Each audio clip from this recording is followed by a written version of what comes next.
Aku menunggu di bagasi bandara. Shelomita dan Pak Jody lebih dulu keluar, menunggu di kafe menikmati kopi. Aku heran, kemana pistol yang dibawa Shelomita kemarin ya? Bagaimana bisa tak terdeteksi saat di bandara pemberangkatan tadi? Aku mengingat-ingat hal yang mungkin terlewat, lalu mengaitkan dengan prajurit intelijen yang ditemui Shelomita semalam. Mungkin Shelomita menitipkan pistol itu padanya. Setiba di Jakarta, hubunganku dan Shelomita kembali pada tahap canggung. Mungkin aku saja yang merasa canggung karena melihat sikap Shelomita sama saja.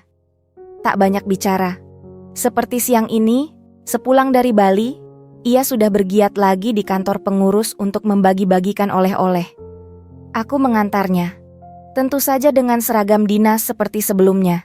Saling memakai seragam masing-masing justru hubungan kami kembali kaku. Aku menghormati Shelomita sebagai istri atasanku. Ya, bagaimanapun di status dinas, Shelomita masih tercatat sebagai istri Pak Jody. Aku harus paham akan hal itu. Bu, sudah sampai, kataku. Shelomita membuka pintu. Oh ya, tolong bawakan barang-barang ke dalam, ya. Siap. Shelomita berjalan lebih dulu. Aku mengawasinya berjalan, menatap rambutnya yang tergulung rapi. Rasanya rindu hari kemarin saat aku masih bisa menyentuh rambutnya, mengeringkan rambutnya yang basah. Napasku menghela panjang saat membuka isi bagasi mobil banyak barang. Entah berapa kali angkut ini ke dalam. Ibu-ibu merepotkan saja. 3 kali angkut akhirnya kelar. Shelomita diajak ngobrol oleh beberapa ibu. Aku selalu terpukau melihat caranya berbicara meski dari kejauhan. Seandainya saja aku bisa bertukar tempat dengan Pak Jody. Mimpi. Bu, panggilku lalu Shelomita mendatangiku. Ini barang terakhir. Aku menyerahkan kotak besar di tanganku. Entah isinya apa, mungkin tas karena ringan. Shelomita menerima kotak itu, tetapi aku menyentuh tangannya saat ia akan mengambil kota dariku. Setengah menggenggam jemarinya membuat mata bening Shelomita membelalak. Egi! Protesnya pelan dengan mata membesar. Aku tersenyum kecil melihatnya marah-marah, lalu kulepaskan tanganku agar tak membuat curiga orang-orang di sekeliling kami.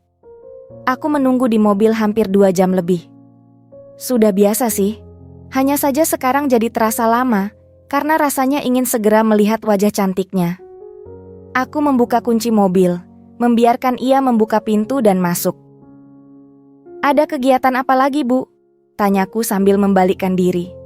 Menyodorkan diary X padanya. Mau ke percetakan yang bikin papa nama dada? Sekarang kegiatan wajib pakai itu.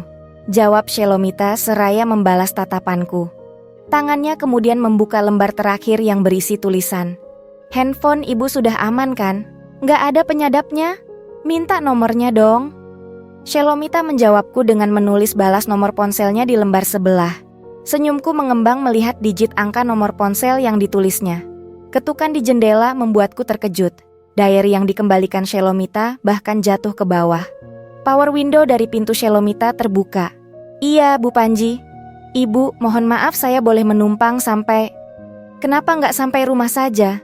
Enggak apa-apa, Ibu. Nanti saya nunggu suami saja di dekat situ. Jangan. Saya antar sampai rumah saja. Bu Panji lagi hamil besar begini. Terima kasih, Ibu. Mohon maaf ini jadi ngerepotin. Enggak apa-apa. Bu Panji juga sudah sering bantu saya di kantor pengurus. Shelomita menggeser duduknya. Meski Bu Panji bisa saja lewat pintu sebelah, mungkin gak tega saja lihat wanita yang sedang hamil memutar jalan. Om, maaf, ya, jadi ngerepotin karena ngantar saya dulu. Siap, tidak apa-apa Bu. Istri Mayor Panji itu tampaknya ramah, pantas saja Shelomita cocok bergaul dengannya. Selama di perjalanan, Shelomita dan Bu Panji sesekali berbincang mengenai kegiatan. Aku tetap fokus sembari sesekali memperhatikan arah jalan dari GPS. Setiba di rumah Bu Panji yang bernuansa minimalis, kami disambut oleh tangisan putrinya yang baru pulang sekolah. Bu Panji buru-buru menyambangi putrinya. Ada apa, Donia? Ternyata putri Bu Panji yang bernama Donia itu baru diganggu teman laki-laki di perjalanan pulang. Emang nakal itu temannya Donia, Bu. Kesal Bu Panji saat Shelomita berdiri di sebelahnya. Aku menatap apa yang akan dilakukan Shelomita sembari mendekati Donia. Tangannya gemulainya menyentuh bahu putri Bu Panji. "Salim dulu sama ibu," ucap Bu Panji ke putrinya. Donia menyalami Shelomita meski masih menangis sesegukan. Sekilas aku melihat Shelomita tersenyum. "Donia, anak cantik harus berani. Kalau temannya ganggu lagi, lawan saja." Donia menengadah. Shelomita balas menatap gadis kecil di depannya. "Kalau besok dia ganggu Donia lagi, ambil aja pasir atau tanah. Lempar saja ke matanya. Nah nanti kan dia sibuk ngucek-ngucek mata. Donia tendang aja itunya." Tunjuk Shelomita tanpa ekspresi. Spontan aku dan Bu Panji melongo mendengar ucapan Shelomita pada anak di bawah umur. "Sadis bener." Aku mendekati putri Bu Panji. "Ibu cuman bercanda, adek cantik," ucapku. "Aku nggak bercanda," balas Shelomita tanpa dosa. "Nanti mata anak orang buta gara-gara saran ibu." Bisikku sementara Donia sudah diajak masuk oleh Bu Panji. "Belum lagi kalau nendang itu, sadis banget sih." Shelomita tersenyum saja. Bu Panji mengajak kami masuk, tetapi tentu saja aku tak ikut masuk ke ruang tamu. Menunggu di teras, selayaknya sopir. Selama menunggu Shelomita di dalam, ternyata Donia keluar lagi. Gadis kecil itu menunjukkan PSP terbaru yang sedang dimainkannya. "Om, bisa main ini enggak?" "Bisa dong. Lumayanlah aku jadi ada kegiatan sembari menunggu istriku." Istri atasanku." "Om, punya pacar?" "Punya dong," balasku sambil memainkan game dari PSP-nya. "Seperti apa pacarnya Om?" "Dia jago berantem Kak, tapi cantik, seksi." Diona mengangguk-angguk. "Cantiknya seperti apa Om?" "Seperti..." Baru akan mendeskripsikan wajah cantik Shelomita, orangnya sudah muncul. "Kayak dia Kak," bisikku pada Diona. Gadis kecil itu menyembunyikan tawa saat Shelomita memandang heran ke arah kami. "Buru-buru amat pulangnya Bu," ucap Bu Panji. Shelomita tertawa basa-basi. "Ini masih mau lanjut bikin papan nama Bu Panji." "Oh, ada kok Bu, dekat dari sini, kira-kira 2 kilometer," ucap Bu Panji sambil menunjuk arah jalan.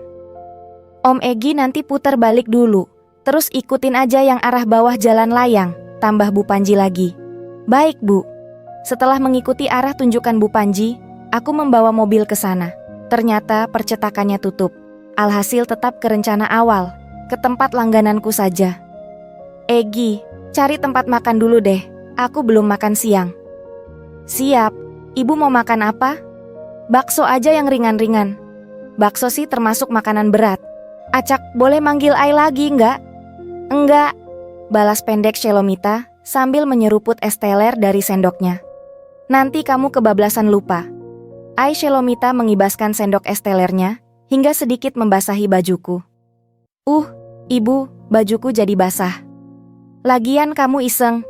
Aku tersenyum dan melanjutkan meminum habis jus wortel yang kupesan setelah semangkuk bakso habis kulahap. Sungguh indahnya jika bisa seperti ini setiap hari. Berdua menghabiskan waktu makan siang yang sebenarnya terlambat karena matahari sudah bergeser menuju sore. Aku ingin selalu menemaninya makan seperti ini, bukan selalu melihatnya makan dengan yang lain. Aku ingin Ja selalu di dekatku seperti ini, bukan dekat dengan yang lainnya, dan aku hanya sebagai penonton. "Shelomita, kapan aku menjadi the only one dalam hidupmu? Aku masih ingin percaya pada cinta. Cinta akan membuat aku dan kamu menjadi kita. Aku masih menunggu kita." Jemari Shelomita mengaduk-aduk mangkuk es teler, mencari buah yang masih ada di antara pecahan es.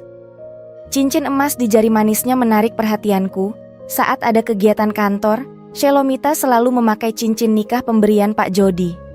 Dan setiap melihat itu, rasanya hatiku sakit sekali, seperti dibunuh ratusan kali. Namun, aku mengerti, ia harus memakainya. Aku bersabar untuk hal itu, karena cintaku lebih besar daripada rasa sakit di hatiku. "Bu, gelangnya di mana?"